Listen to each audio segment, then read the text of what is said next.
आपल्या आई वडिलांना विसरतात.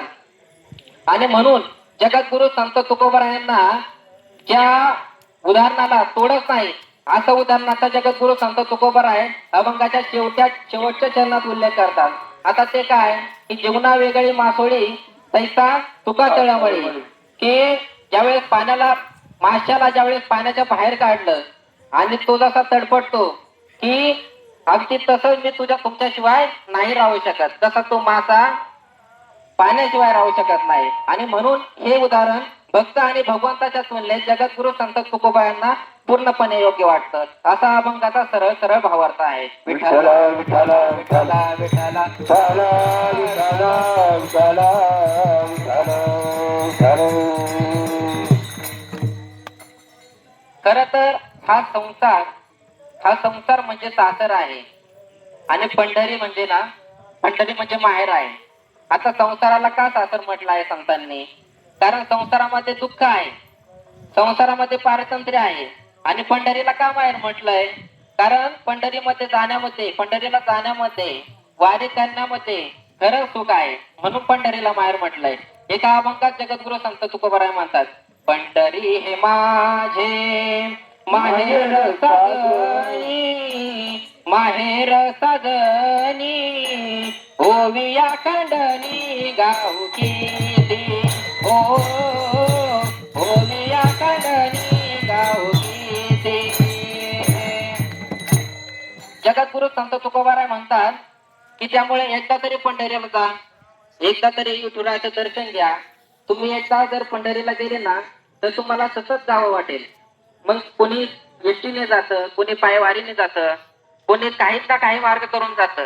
म्हणून जगद्गुरु संत तुकोबराय एका अभंगात सांगतात, पंढरी से गारे आल्यानो संसारा, पंढरी से गारे आल्यानो संसारा, पंढरी सिंगारे आल्यानो संसारा, पंढरी सिंगारे आल्यानो संसारा. दीनांचा सोयरा पांडुरंग, दीनाचा सोयरा पांडुरंग, दीनांचा सोयरा पांडुरंग, दीनांचा सोयरा पांडुरंग, वाट पाहे उभा बेटी आवडी, वाट पाहे उभा बेटी आवडी. दीनाचा सोयरा पांडुरंग, दीनाचा सोयरा पांडुरंग, दीनाचा सोयरा पांडुरंग, दीनाचा सोयरा पांडुरंग, वाट पाय उभा बेटी आवडी, वाट पाय उभा बेटी आवडी. संसारामध्ये दुःख आहे, संसारामध्ये पारतंत्र्य आहे, तरी सुद्धा आपल्याला हा संसार नाही सोडा वाटत. भय वाटे परी ना सुटे हा संसार. यावरती जर एक दृष्टांत जर द्यायचा झाला तर एक वडील आहे, आपल्या मुलीसाठी ते स्थळ शोधताय.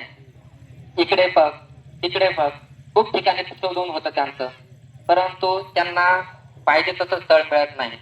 परंतु एक वेळेस त्यांना स्थळ मिळतं आणि तसा मुलगा मिळतो की जो त्याच्याकडे सर्व सुख सोयी संपन्न उपलब्ध आहे, त्याच्याकडे घर आहे, त्याच्याकडे पैसा आहे. अशा पद्धतीने ते आपल्या मुलीसाठी वर शोधायला सुरुवात करत असतात. तसं स्थळ मिळाल्यानंतर त्यांना एक दिवस त्या मुलीचं दुर्भाग्य असं की सर्व काही चांगलं असून सुद्धा तो जो मुलगा आहे तो तिला खरंच खूप मारायचा, दारू पिऊन यायचा. ती मुलगी शेवटी संसाराला कंटाळली. ती म्हणाली की देवा नको हा संसार, मला काहीही माझी चूक नसताना हा नवरा मला सतत मारत असतो आणि माझी यात काय चूक. ती या संसाराला पूर्णपणे कंटाळून गेली आणि म्हणू लागली, हे पांडुरंगा मला नको हा संसार. खरं तर स्त्रीमध्ये शक्ती आहे, स्त्रीमध्ये सामर्थ्य आहे, म्हणून तर जिजामातेने शिवबांना घडवलं. म्हणून तर जणांना विठुराय दळू लागायची जात्यावरती.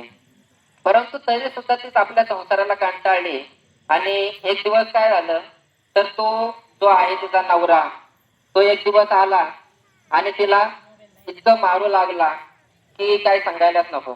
आणि मग ती शेवटी म्हणाली की मला हा संसार नको. आणि मग ती निघते हातात कंदील घेऊन एका रात्रीच्या वेळेस.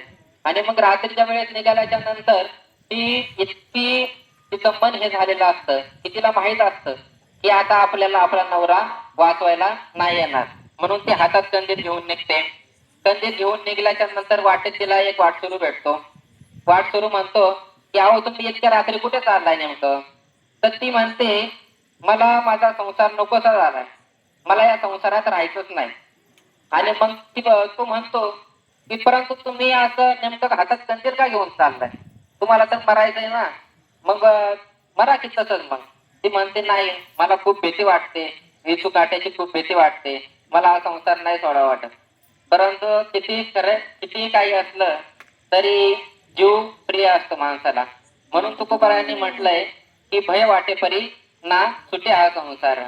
खर तर जगद्गुरु संत तुकोबरायच्या वेळेस पंढरीला जातात विठुरायाच्या चरणी नतमस्तक होतात आणि चंद्रभागेमध्ये स्नान करून पुण्या संसार रूपी जगात निघतात ना, त्यावेळेस त्यांना होणारे दुःख ते अभंगाचे पहिल्या चरणात व्यक्त करतात. कन्या